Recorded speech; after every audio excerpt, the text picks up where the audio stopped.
I don't want you to get lost. Will we ever meet again? I am never type the pain. Please remember our summer. My heart is lost. Why do will I learn to love again? Magandang umaga mga kaventurista. Ngayong araw nandito ako sa Barangay Bungloy, Dingli, Iloilo para bisitahin ang aking mga kamag-anak at mga kaibigan. Ganito ang tulay sa probinsya, gawa sa kawayan, bayanihan ng mga lokal sa paggawa ng tulay. Ang sapa na ito, ang tubig nito ang pangunahing ginagamit para patubig sa palayan.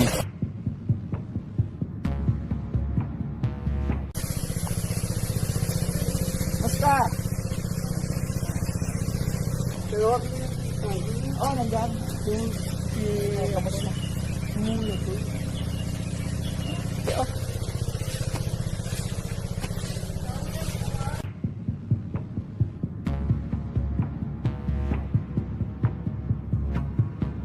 Nagkakamustahan lang kami sa aking pagpasyal.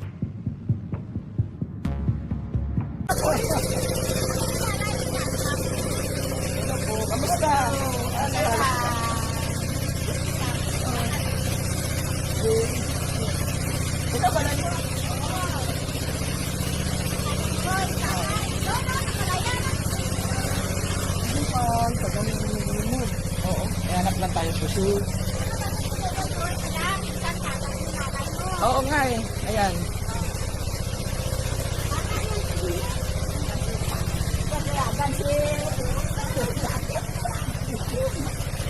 Ba, hanggang ngayon, na-maintain pa nito yung garden nila, wala. Oo.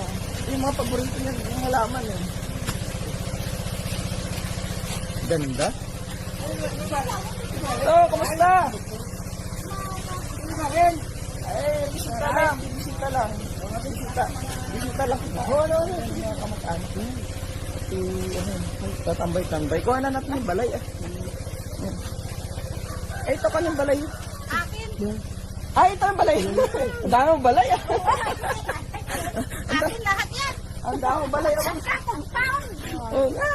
Dito sa probinsya, payak lang ang pamumuhay. Pagsasaka ng palay ang pangunahing hanap buhay, sariwa ang hangin, halos mga magkakaanak lang din ang mga kapitbahay. Pagsapit ng takip silim, ang mga bata ay nasa loob na ng pamamahay, kasama na ang kanilang mga magulang. Maaga na natutulog pagsapit ng 7 to 8 PM ng gabi. Kinaumagahan ang pinakamagandang parte ng buhay sa probinsya. Ang gumising ng 5 AM ng umaga, tumimpla ng kape, amuyin ang aroma bago higupin, sa balkonahe o sa bakuran. Mapi-feel mo ang lamig at sariwang halimulyak ng hangin sa umaga habang hinihigop ang kape. Naway nag-enjoy kayo sa ating maiksing kwentuhan. Magkwentuhan na rin tayo muli sa comment section sa baba. Madamo gid nga salamat. Madamo gid nga salamat mga tropa. Sana huwag nating kalimutan mag-subscribe, follow, like, and share para sa munting suporta sa ating Facebook page na Venture TV.